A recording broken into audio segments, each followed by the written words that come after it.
ಒಬ್ಬ ಸಚಿವರು ಒಂದಿಷ್ಟು ಪ್ರಶ್ನೆಗಳನ್ನ ಕೇಳಬೇಕು ಮಾಧ್ಯಮದವರಿಗೆ ಅಂತ ಹೇಳಿ ಎಲ್ಲ ಬಿಲ್ಡಪ್ ಅನ್ನ ಕೊಟ್ಟಿದ್ರು. ನಾನು ಇವತ್ತು ಪ್ರಶ್ನೆಗಳನ್ನ ಕೇಳಬೇಕು ಮಾಧ್ಯಮದ ಪರವಾಗಿ. ವಿಧಾನಸೌಧದಲ್ಲಿ ಘೋಷಣೆ ಕೂಗಿದಂತ ವಿಚಾರ ಪಾಕ್ ಪರವಾಗಿ. ಕೊನೆಗೂ ಆಕ್ಷನ್ಗೆ ಇಳಿದಿದೆ ಸರ್ಕಾರ. ಸಿಎಂ ಹೋಮ್ ಮಿನಿಸ್ಟರ್ ಖಡಕ್ ಸೂಚನೆ.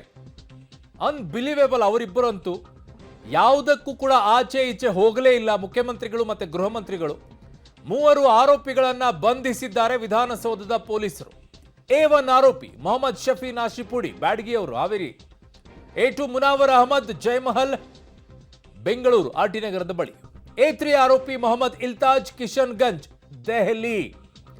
ಇವರು ರಾಜ್ಯಸಭಾ ಸಂಸದರು ಯಾವಾಗ ಅಲ್ಲಿ JNU ಅಲ್ಲಿ ಸ್ಟೂಡೆಂಟ್ ಆಗಿದ್ರು ಆ ಸಂದರ್ಭದಲ್ಲಿ ಜೊತೆಗಿದ್ದಂಥವ್ರು. ಅವರಿಗೆ ರಾಜ್ಯಸಭೆ ಸ್ಥಾನ ಸಿಕ್ತು. ಇವರು ಅವ್ರ ಜೊತೆಗೆ ಬಂದರು. ಅದೇ JNU ಅಲ್ಲೂ ಕೂಡ ಇದೇ ರೀತಿಯಾದಂತಹ ಘೋಷಣೆಗಳಿತ್ತು. ಅದೇ ಕಲ್ಚರನ್ನ ಮುಂದುವರಿಸ್ಕೊಂಡು ಬಂದಂಗಿದೆ. ನನ್ನ ಇಬ್ಬರು ಸಹೋದ್ಯೋಗಿಗಳು ನನ್ನ ಜೊತೆಗೆ ನೇರ ಸಂಪರ್ಕಕ್ಕೆ ಸಿಗ್ತಾ ಇದ್ದಾರೆ. ಒಂದು ಪೊಲಿಟಿಕಲ್ ಬ್ಯೂರೋಯಿಂದ ಸುಕೇಶ್, ಇನ್ನೊಂದು ಕಡೆಗೆ ಕ್ರೈಮ್ ಬ್ಯೂರೋಯಿಂದ ನರಸಿಂಹಮೂರ್ತಿ. ಮೊದಲನೇದಾಗಿ ಸುಕೇಶ್, ಈ ವಿಚಾರದಲ್ಲಿ ಮಾಧ್ಯಮ ಜಾಗೃತವಾಗಲಿ, ಜಾಗೃತ ಮಾಧ್ಯಮ ಜಲ ಕಲ್ಯಾಣಕ್ಕೆ ಕಾರಣವಾಗಲಿ. ಈ ರೀತಿ ಭಜನೆಗಲ್ಲ ಅಂತ ಹೇಳಿ ಸೋ ಕಾಲ್ಡ್ ಮಿನಿಸ್ಟರ್ ಅವರು ಒಂದು ಟ್ವೀಟ್ ಅನ್ನ ಮಾಡ್ತಾರೆ. ಈಗ ಯಾರು ಜಾಗೃತವಾಗಬೇಕಾಗಿರೋದು? ಈಗ ಯಾರು ಭಜನೆ ಮಾಡ್ತಾ ಇರೋರು? ಸುಕೇಶ್, ಖಂಡಿತ ಅರುಣ್, ಅವತ್ತಿನ ಹೇಳಿಕೆಗಳೇ ಕಾಲ್ಪನಿಕ, ಘಟನೆ ಸತ್ಯ ಅನ್ನುವಂಥದ್ದು ಇವತ್ತು ಅಧಿಕೃತವಾಗಿ ಸಾಬೀತಾಗಿರುವಂಥದ್ದು. ಸರ್ಕಾರಕ್ಕೆ ಇದು ಇವತ್ತು ಗೊತ್ತಾಯ್ತಾ ಅನ್ನುವಂಥ ಪ್ರಶ್ನೆ ಕೂಡ ಉದ್ಭವಿಸುತ್ತೆ. ಕೆಲವು ದಿನಗಳ ಹಿಂದೆಯೇ ಅಧಿಕೃತ ಮಾಹಿತಿ ಬಂದ ನಂತರ ಎಲ್ಲ ರೀತಿಯ ವಿಚಾರಣೆಯನ್ನು ಮುಗಿಸಿ ಇವತ್ತು ಅಧಿಕೃತ ಬಂಧನವನ್ನು ಸರ್ಕಾರದ ಕಡೆಯಿಂದ ತೋರಿಸ್ತಾ ಇರುವ ರೀತಿಯಲ್ಲಿ ಕಾಣಿಸ್ತಾ ಇದೆ. ಇದೆಲ್ಲವನ್ನು ನೋಡ್ತಾ ಹೋದರೆ ಮೊದಲು ಸಮರ್ಥಿಸಿಕೊಂಡಂಥವರು ಸಚಿವ ಪ್ರಿಯಾಂಕ್ ಖರ್ಗೆ ಅವರು. ಇದು ಕಾಲ್ಪನಿಕ ಅನ್ನುವಂಥದ್ದು, ಜೊತೆಗೆ ನಾನು ಖಾಸಗಿಯಾಗಿ ಅದನ್ನು ಟೆಸ್ಟ್ ಮಾಡಿಸಿದ್ದೀನಿ, ಅದು ಆ ರೀತಿ ಇಲ್ಲವೇ ಇಲ್ಲ ಅನ್ನುವಂಥ ಸಮರ್ಥನೆ. ತದನಂತರದಲ್ಲಿ ಸಾಲು ಸಚಿವರುಗಳು ಇದನ್ನು ಸಮರ್ಥನೆ ಮಾಡಿಕೊಂಡಿದ್ರು. ಆಗ ನೋಡ್ಲಿಕ್ಕೆ ಹೋದರೆ ಇರೋದ್ರಲ್ಲಿ ಮುಖ್ಯಮಂತ್ರಿಗಳು ಇದ್ರ ಬಗ್ಗೆ ನಿಷ್ಪಕ್ಷಪಾತ ತನಿಖೆ ಮಾಡಿ ಕಠಿಣ ಕ್ರಮ ಕೈಗೊಳ್ತೀವಿ ಅಂದಿದ್ರು. ಆದರೆ ಇಡೀ ಸರ್ಕಾರದ ಭಾಗವಂತ ಸಚಿವರುಗಳು ಮೊದಲು ಅದಕ್ಕೆ ಒಂದು ಅಡಿಗಲ್ಲನ್ನು ಹಾಕಿದಂಥವರು ಸಚಿವ ಪ್ರಿಯಾಂಕ್ ಖರ್ಗೆ ಅವರು. ಮಾಧ್ಯಮಗಳ ವಿರುದ್ಧ ಕೂಡ ಒಂದಷ್ಟು ಆರೋಪಗಳನ್ನ ಮಾಡಿದ್ರು. ವಿಶೇಷವಾಗಿ ಸದನದ ಒಳಗೂ ಕೂಡ ಕೆಲವು ಶಾಸಕರುಗಳು ಮಾಧ್ಯಮಗಳ ವಿರುದ್ಧ FIRನೇ ಮಾಡಿ ಅನ್ನುವಂತಹ ಕೂಗನ್ನು ಕೂಡ ಎತ್ತಿದ್ರು. ಇವೆಲ್ಲವನ್ನು ನೋಡ್ತಾ ಇದ್ರೆ ಆತುರಕ್ಕೆ ಬಿದ್ದವರಂತೆ ಸರ್ಕಾರದ ಭಾಗವಾದಂಥ ಸಚಿವರು, ಕೆಲವು ಶಾಸಕರುಗಳು ಮಾತನಾಡಿ ಸಮರ್ಥಿಸಿಕೊಂಡಿದ್ರು. ಇವತ್ತು ಏನಂತಾರೆ ಅನ್ನುವಂಥದ್ದು ಪ್ರಶ್ನೆ. ಇವತ್ತು ಅದಕ್ಕೆ ಉತ್ತರ ಕೊಡ್ತಾರಾ, ಕೊಡಕ್ಕಾಗುತ್ತಾ ಅವರಿಗೆ ಅನ್ನುವಂಥದ್ದು ಕೂಡ ಪ್ರಶ್ನೆ. ಅರುಣ್, ಉತ್ತರ ಅಲ್ಲ. ನೋ ಸುಕೇಶ್, ಉತ್ತರ ಬೇಕಾಗಿಲ್ಲ. ಕ್ಷಮೆಯನ್ನ ಕೇಳಬೇಕು. ಈ ದೇಶದ ಜನರ ಕ್ಷಮೆಯನ್ನ ಕೇಳಬೇಕು ಅವರು. ಹಾಗೆ ಇರಿ ಸಂಪರ್ಕದಲ್ಲಿ ನರಸಿಂಹಮೂರ್ತಿ. ಕ್ಷಮೆ ಕೇಳುವವರೆಗೂ ಕೂಡ ಇವರನ್ನ ಬಿಡಬಾರದು. FIR ಹಾಕಿ ಮಾಧ್ಯಮದವರ ಮೇಲೆ. ಇವ್ರಿಗೆ ಯಾವ ನೈತಿಕತೆ ಇದೆ ಮಾಧ್ಯಮದವರಿಗೆ? ಈ ರೀತಿ ಎಲ್ಲ ಕೇಳಿದಂಥವ್ರು ಒಂದು ಹೆಜ್ಜೆ ಮುಂದೆ ಹೋಗಿನೇ ಇನ್ನೂ ಒಂದಿಷ್ಟು ಕೇಳ್ತಾರೆ. ಇಂಥವರಿಗೆ ಏನು ಉತ್ತರ ಕೊಡಬೇಕು ಅಂತಂದ್ರೆ ಜನ ಉತ್ತರ ಕೊಡಬೇಕು ಇವರಿಗೆ, ಅಲ್ವಾ ನರಸಿಂಹಮೂರ್ತಿ? ನಿಜ ಅರುಣ್, ಈ ಪ್ರಕರಣದಲ್ಲಿ ನಾಸಿರ್ ರವರ ಬೆಂಬಲಿಗರು ಅದು ವಿಧಾನಸೌಧದಲ್ಲಿ ಪಾಕಿಸ್ತಾನ್ ಪರ ಜಿಂದಾಬಾದನ್ನು ಘೋಷಣೆಯನ್ನು ಕೂಗಿದಂತಹ ಸಂದರ್ಭದಲ್ಲಿ ಯಾವುದೇ ನಾಯಕರಾಗಿರಲಿ, ಯಾವುದೇ ಪಕ್ಷ ಭೇದವಿಲ್ಲದೆ ಖಂಡಿಸಬೇಕಾಗಿತ್ತು. ಇಂಥವ್ರು ಯಾರೇ ಈ ರೀತಿಯಾದಂತಹ ಘೋಷಣೆಗಳನ್ನು ಕೂಗಿದ್ರೆ ಅದನ್ನು ನಾವು ಖಂಡಿಸ್ತೀವಿ, FIR ಆಗಲಿ, ಪೊಲೀಸರು ತನಿಖೆ ನಡೆಸಲಿ, ಅಂಥವ್ರನ್ನ ಜೈಲಿಗೆ ಹಾಕಲಿ ಅನ್ನೋ ಮಾತನ್ನು ಆಡಬೇಕಿತ್ತು. ಆದರೆ ಕಾಂಗ್ರೆಸ್ನ ಕೆಲ ನಾಯಕರ ಬಾಯಲ್ಲಿ ಈ ತರಹದ ಮಾತುಗಳೇ ಬರಲಿಲ್ಲ. ಖಾಸಗಿಯಾಗಿ ನಾವು ಖಾಸಗಿ FSLನಲ್ಲಿ ರಿಪೋರ್ಟನ್ನು ಮಾಡಿಸಿದ್ದೀವಿ, ಆ ಥರ ಕೂಗೇ ಇಲ್ಲ. ನಾಸಿರ್ ಖಾನ್ ಜಿಂದಾಬಾದ್, ನಾಸಿರ್ ಸಾಬ್ ಜಿಂದಾಬಾದ್ ಅನ್ನೋ ನಿಟ್ಟಿನಲ್ಲಿ ಕೂಗಿದ್ರು ಅನ್ನೋ ಲೆಕ್ಕದಲ್ಲಿ ಹೇಳ್ತಾರೆ. ಇನ್ನು ಲಕ್ಷ್ಮೀ ಹೆಬ್ಬಾಳ್ಕರ್ ಅವರು 5 ಸಲ ನಾನು ಕೇಳಿಕೊಂಡೆ, ಆ ರೀತಿ ಕೂಗೇ ಇಲ್ಲ. ನೀವು ನೋಡಿ ಹಾಕಬೇಕು ಅನ್ನೋ ನಿಟ್ಟಿನಲ್ಲಿ ಮಾಧ್ಯಮಗಳ ಕಡೆಯೇ ಗೂಬೆ ಕೂರಿಸುವ ಕೆಲಸವನ್ನು ಮಾಡ್ತಾರೆ. ಇದೆಲ್ಲವನ್ನು ನೋಡ್ತಿದ್ರೆ ಎಲ್ಲೋ ಒಂದು ಕಡೆ ಇವರೆಲ್ಲರೂ ಕೂಡ ನಾಸಿರ್ ಮತ್ತು ಅವರ ಬೆಂಬಲಿಗರ ಪರವಾಗಿ ಮೊದಲೇ ವಕಾಲತ್ತನ್ನು ಹಾಕಬಿಡ್ತಾರೆ. ಇದೀಗ ಅವರದ್ದೇ ಸರ್ಕಾರದ FSL ಮತ್ತು ಅವರದ್ದೇ ಇಲಾಖೆಯ ಪೊಲೀಸ್ ಇಲಾಖೆ, ಅವರದ್ದೇ ಸರ್ಕಾರದ ಪೊಲೀಸರು ಇದೀಗ 3 ಅರೆಸ್ಟ್ ಮಾಡಿದ್ದಾರೆ. ಯಾವಾಗ ಮಾಧ್ಯಮಗಳು ಈ ರೀತಿಯಾದಂತಹ ವಿಚಾರವನ್ನು ರಾಜ್ಯಸಭಾ ಎಲೆಕ್ಷನ್ನಲ್ಲಿ ಈ ರೀತಿ ಪ್ರಕರಣ ನಡೀತು ಅಂತೇಳಿ ತೋರಿಸಿದಂತಹ ಸಂದರ್ಭದಲ್ಲಿ ಮಾಧ್ಯಮಗಳ ಮೇಲೆ ಗೂಬೆಯನ್ನು ಕೂರಿಸೋ ಕೆಲಸವನ್ನು ಮಾಡಿದರು. ಆ ಬಳಿಕ ಮಾಧ್ಯಮಗಳಿಂದ ಒರಿಜಿನಲ್ ಫುಟೇಜ್, ರಾ ಫುಟೇಜನ್ನು ಪಡೆದುಕೊಳ್ಳೋ ಕೆಲಸವನ್ನು ಮಾಡಿದರು. ಇದೇನಾದರೂ ತಪ್ಪಿದ್ದಂತಹ ಪಕ್ಷದಲ್ಲಿ, ಮಾಧ್ಯಮಗಳೇನಾದರೂ ಈ ವಿಚಾರದಲ್ಲಿ ಸುಳ್ಳು ಹಾಕಿದ್ದಂತಹ ಪಕ್ಷದಲ್ಲಿ ಅದನ್ನು FSL ವರದಿ ಬರಲಿ, ಅದು ಬಂದ ಬಳಿಕ ಮಾಧ್ಯಮಗಳ ಮೇಲೆ ಕೇಸ್ ಹಾಕಬೇಕು ಅನ್ನೋ ನಿಟ್ಟಿನಲ್ಲಿ ನಿಟ್ಟಿನಲ್ಲಿ ಮಾತನಾಡಿಕೊಂಡಿದ್ದರ ಬಗ್ಗೆ ಒಂದಷ್ಟು ಸುದ್ದಿಗಳು ಕೂಡ ಹರಿದಾಡಿತ್ತು.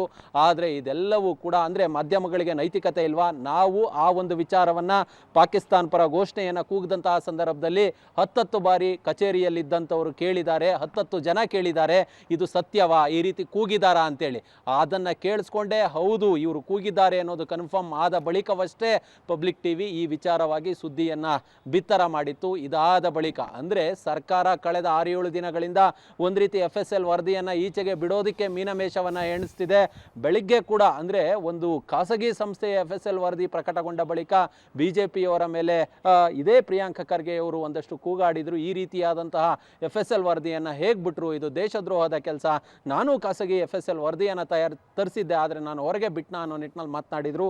ಇದೀಗ FSL ವರದಿಯ ಆಧಾರದ ಮೇಲೆಯೇ 3 ಜನರನ್ನು ಅರೆಸ್ಟ್ ಮಾಡಲಾಗಿದೆ. ಅರೆಸ್ಟ್ ಮಾಡಿ ಅವ್ರನ್ನ ನ್ಯಾಯಾಧೀಶರ ಮನೆಗೆ ಹಾಜರುಪಡಿಸುವ ಕೆಲಸವನ್ನು ಮಾಡಲಾಗಿದೆ. ಅವ್ರ ಮೇಲೆ IPC ಸೆಕ್ಷನ್ 153A ಅಡಿ ಪ್ರಕರಣ ದಾಖಲಾಗಿದೆ. ಅಂದರೆ ದೇಶದ ವಿರುದ್ಧವಾಗಿ ಅಂದರೆ ವಿರುದ್ಧವಾಗಿ ನಿಂತಿದ್ದಾರೆ, ಪಾಕಿಸ್ತಾನದ ಪರ ಘೋಷಣೆಯನ್ನು ಕೂಗಿದ್ದಾರೆ ಅನ್ನೋ ನಿಟ್ಟಿನಲ್ಲಿ ಇದೀಗ FIR ಆಗಿತ್ತು. ಆ FIR ಸಂಬಂಧ 3ರನ್ನು ಅರೆಸ್ಟ್ ಮಾಡಲಾಗಿದೆ.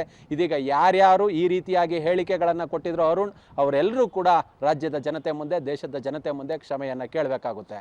ಎಕ್ಸಾಕ್ಟ್ಲಿ, ಕ್ಷಮೆಯನ್ನ ಕೇಳಬೇಕು, ಉತ್ತರ ಅಲ್ಲ, ಕ್ಷಮೆ ಕೇಳಬೇಕು ಅವರು.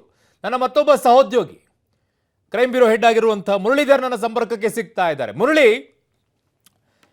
ಮಿಸ್ಟರ್ ರಣದೀಪ್ ಸಿಂಗ್ ಸುರ್ಜೇವಾಲಾ ಅವರು ಒಂದು ಟ್ವೀಟ್ ಮಾಡಿ ಅವ್ರು ಹೇಳಿರ್ತಾರೆ ಆ ಸಂದರ್ಭದಲ್ಲಿ ಏನು, I have advised Shri Nasir Hussain to lodge an FIR against the channel who showed this fake news ಅಂತ ಹೇಳಿ ಅವರು ಯೂಸ್ ಮಾಡಿರುವಂಥ ವರ್ಡ್ ಇದು.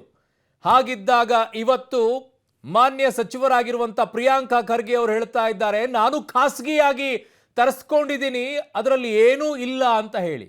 ಸೊ ಫೇಕ್ ಹೇಳಿಕೆಗಳನ್ನು ಕೊಟ್ಟಿರುವಂಥವ್ರ ಮೇಲೆ ಏನು ಮಾಡಬೇಕು ಮುರಳಿ? ಅರುಣ್, ಅಂದರೆ ಸುಳ್ಳು ಸುದ್ದಿಯನ್ನು ಹಬ್ಬಿಸ್ತಾರೆ ಅಂತ ಹೇಳಿ ಮಾತುಗೆ ಹೇಳ್ತಿದ್ದಂಥ ಏನು ಪ್ರಿಯಾಂಕ ಖರ್ಗೆ ಇರ್ಬೋದು, ಸುರ್ಜೇವಾಲಾ ಇರ್ಬೋದು, ಅವರೆಲ್ಲರೂ ಕೂಡ ಇವತ್ತು ದೇಶದ ಜನರ ಕ್ಷಮೆಯನ್ನ ಕೇಳಬೇಕು. ಯಾಕೆಂದ್ರೆ ಈ ರೀತಿಯಲ್ಲಿ ಪಾಕ್ ಪ್ರೇಮಿಗಳನ್ನ ಪರವಹಿಸುವಂಥದ್ದು, ಅವರನ್ನ ಓಲೈಸುವಂಥ ಕೆಲಸಗಳನ್ನ ಮಾಡಿರುವಂಥದ್ದು ನಿಜವಲ್ಲೂ ಅಕ್ಷಮ್ಯ ಅಪರಾಧ ಅಂತಾನೆ ಹೇಳ್ಬೋದು. ಯಾಕೆಂದ್ರೆ ಸುರ್ಜೇವಾಲಾ ಹೇಳ್ತಾರೆ, ಒಂದು ವಿಡಿಯೋ ಕ್ಲಿಪ್ಪಿಂಗ್ ಅನ್ನ ಅವರ ಟ್ವಿಟರ್ ಅಕೌಂಟ್ ನಲ್ಲಿ ಹಾಕೊಳ್ತಾರೆ. ಟ್ವಿಟರ್ ಅಕೌಂಟ್ ನಲ್ಲಿ ಹಾಕೊಂಡು ನನ್ನ ಬಳಿಯಲ್ಲಿ ರಾ ಫುಟೇಜಸ್ ಇದೆ, ಆ ರಾ ಫುಟೇಜಸ್ ನಾನು ನೋಡಿದ್ದೀನಿ, ಜೊತೆಗೆ ನಾನು ನಾಸಿರ್ ಹುಸೇನ್ ಅವರಿಗೆ ಒಂದು ಅಡ್ವೈಸ್ ಅನ್ನು ಕೂಡ ಮಾಡ್ತಾ ಇದ್ದೀನಿ. ಸ್ವಾಮಿ, ಇವತ್ತು ಯಾವ ಅಡ್ವೈಸ್ ಅನ್ನ ಮಾಡ್ತೀನಿ ಸುರ್ಜೇವಾಲಾ ಅವರೇ ಅನ್ನೋ ಪ್ರಶ್ನೆಗಳು ಕೂಡ ಈಗ ಹೇಳುವಂತ ಕೆಲಸ.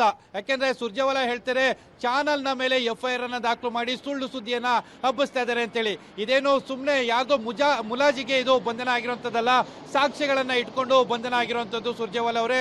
ಇದಕ್ಕೆ ನೀವು ಏನ್ ಹೇಳ್ತೀರಾ ಅನ್ನೋದು ಕೂಡ ಸಾಕಷ್ಟು ಕುತೂಹಲ ಇದೆ. ಈಗ ಅದಕ್ಕೆ ಯಾವ ರೀತಿಯ ಹೇಳಿಕೆಗಳನ್ನು ಕೂಡ ಕೊಡ್ತಾರೆ ಅನ್ನೋದ್ರ ಬಗ್ಗೆ ಕೂಡ ನಮಗೆ ಸಾಕಷ್ಟು ಕುತೂಹಲ ಇರುವಂತದ್ದು. ಟ್ವಿಟರ್ ನ ಮೂಲಕ ಟ್ವೀಟ್ ಅನ್ನ ಮಾಡ್ತಾರೆ ಅನ್ನೋದ್ರ ಬಗ್ಗೆ ಕೂಡ ನಮಗೆ ಕುತೂಹಲ ಇದೆ. ಯಾಕಂದ್ರೆ ಇನ್ನೊಂದು ಪ್ರಿಯಾಂಕ್ ಖರ್ಗೆ ಇವಾಗಷ್ಟೇ ಕೆಲವೇ ಕ್ಷಣಗಳ ಹಿಂದಷ್ಟೇ ಮಾತನಾಡಿದ್ರು ಮಾಧ್ಯಮಗಳ ಜೊತೆಯಲ್ಲಿ, ನಾನು ಈಗಲೂ ಕೂಡ ಅದನ್ನು ಒಪ್ಪಲಿಕ್ಕೆ ತಯಾರಿಲ್ಲ.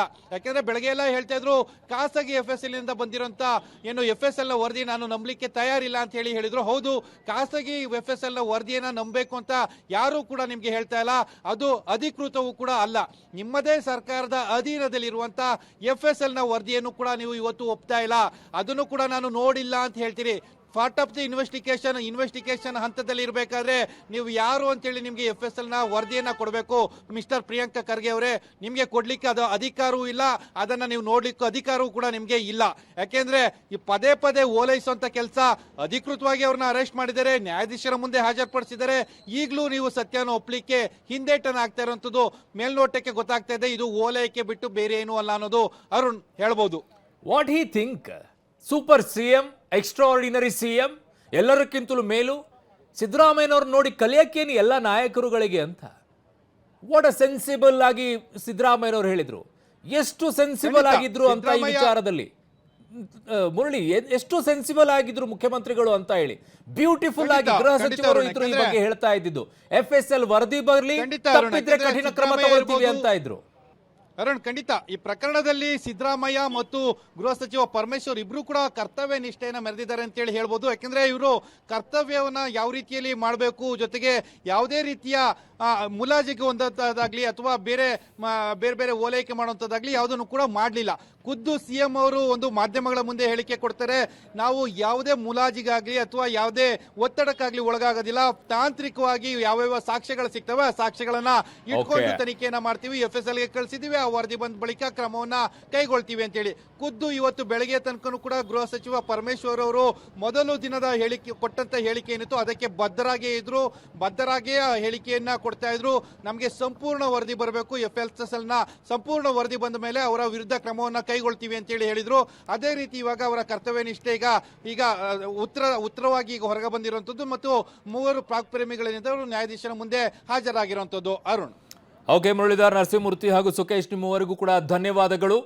ಮಿಸ್ಟರ್ ಮಿನಿಸ್ಟರ್, ನೀವು ಕೇಳಿದ್ರಲ್ಲ ಮಾಧ್ಯಮ ಸ್ನೇಹಿತರಲ್ಲಿ ಕೇಳಬೇಕು ಎನಿಸುವಂತ ಒಂದಿಷ್ಟು ಪ್ರಶ್ನೆಗಳು ಹುಟ್ಟಿಕೊಳ್ಳುತ್ತವೆ ಅಂತ ಹೇಳಿ. ಮಿಸ್ಟರ್ ಮಿನಿಸ್ಟರ್, ನಿಮ್ಮನ್ನ ನೋಡಿದ್ರೆ ಒಂದಿಷ್ಟು ಪ್ರಶ್ನೆಗಳು ನಮ್ಮಲ್ಲೂ ಕೂಡ ಹುಟ್ಟಿಕೊಳ್ಳುತ್ತೆ. ಅಲ್ಲಿ ನಾಸಿರ್ ಸಾಬ್ ಜಿಂದಾಬಾದ್ ಅಂತ ಕೂಗಿರೋದು ಹೇಳಿದ್ದಾರೆ ಉಪಸ್ಥಿತರಿರುವಂತಹ ಒಂದಿಷ್ಟು ಮಾಧ್ಯಮ ಸ್ನೇಹಿತರು ಅಂತ ಹೇಳಿ. ಹಾಗಿದ್ದಾಗ FSLನಲ್ಲಿ ಬೇರೆ ಏನಾದರೂ ಕೇಳಿಸ್ತಾ? ಅಲ್ಲಿ ಯಾಕೆ ಕೇಳಿಸ್ಲಿಲ್ಲ ನಾಸಿರ್ ಸಾಬ್ ಜಿಂದಾಬಾದ್ ಅಂತ ಹೇಳಿ? ಸರ್ಕಾರ ನಿಮ್ಮದೇ.